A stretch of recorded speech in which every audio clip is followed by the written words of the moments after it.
Last class में हम नीचभंग राज्यों के कुछ 4 रूल्स पढ़े थे। वहां पे हम रुके थे। अभी और कुछ रूल्स है, वो आप समझ लो।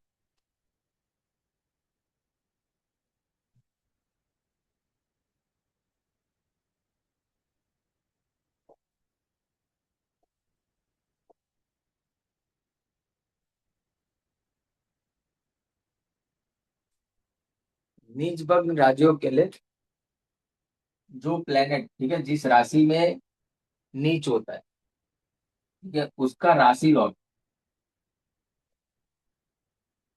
यानी जहां प्लेनेट नीच का हुआ है, जिस उसका जो डिस्पोजिटर है वो कहीं से उसको कंजक्ट कर ले या एस्पेक्ट दे दे, ठीक है।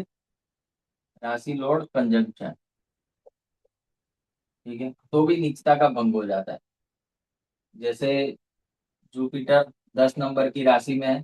अभी उसका राशि लॉर्ड कौन हुआ? सैटर्न, ठीक है। तो सैटर्न कुंडली के अंदर उसके साथ बैठ जाए, या कहीं से सैटर्न इसको देख ले।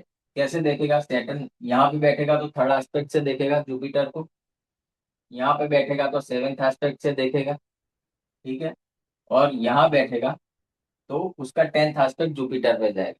तो रूल ये है कि जब भी प्लेनेट नीच का होता है ना, तो वो जिस राशि में नीच का हुआ है, उस राशि का स्वामी अगर इस नीच प्लेनेट को देख ले तो इसकी नीचता का भंग हो जाता है। दूसरा रूल क्या है कि जो प्लेनेट नीच का हुआ है, ठीक है, डेबिलिटेड प्लेनेट, वो किस राशि में उच्च का होता है वो निकाल लो, ठीक है। जैसे जुपिटर 10 नंबर में नीच का है, उच्च का कहाँ होता है? कर्क। ठीक है, तो उच्च का वो होता है कर्क राशि में। तो अगर मून यहाँ पे जुपिटर को देख ले, मान लो मून यहाँ बैठा है, यहाँ से उसने जुपिटर को देख लिया, तो ये दूसरा रूल है। तब भी उस प्लेनेट की नीचता का भंग हुआ है। समझ गए?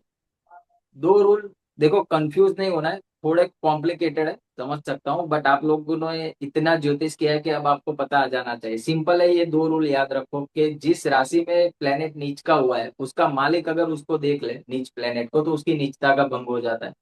दूसरा, जो प्लेनेट नीच का हुआ है, वो जिस राशि में उच्च का होता है, वो राशि लॉर्ड उस नीच प्लेनेट को देख ले तो भी नीचता का भंग हो जाता है, ठीक है।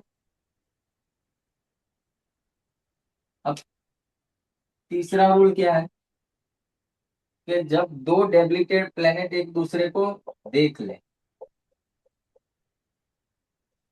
Aspect each other.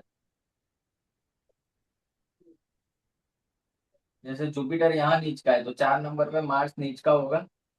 क्या हुआ? अभी ये दोनों एक दूसरे को देख रहे हैं, तो ऐसी कुंडली में मंगल की भी नीचता का भंग हो गया, गुरु की भी नीचता का भंग हो गया, ठीक है। समझ गए? जी सर। तो ये 3 और रूल है नीच भंग के लिए, और बहुत अच्छे से काम करते हैं कुंडली के अंदर। मैंने देखा है कई कुंडलियों के अंदर कि जो भी प्लेनेट नीच का होता है ना, तो ये 3 रूल से आप चेक करो, कहीं से भी उसकी नीचता का भंग होता है ना, तो ये उसके टाइम में लाभ दिलवाता है, ठीक है। जब भी इस प्लेनेट की दशा, महादशा, अंतरदशा, जो भी टाइम पीरियड उसका आएगा, आपको उससे लाभ ही होगा। बाकी तो हमने जो चौथा रूल है वो मैंने बता दिया था आपको कि भाई वो केंद्र में हो इसका राशि लॉर्ड, या तो उसके साथ कोई एक्सोल्टेड प्लेनेट आ जाए तो भी हो जाता है, या फिर D9 में वो उसका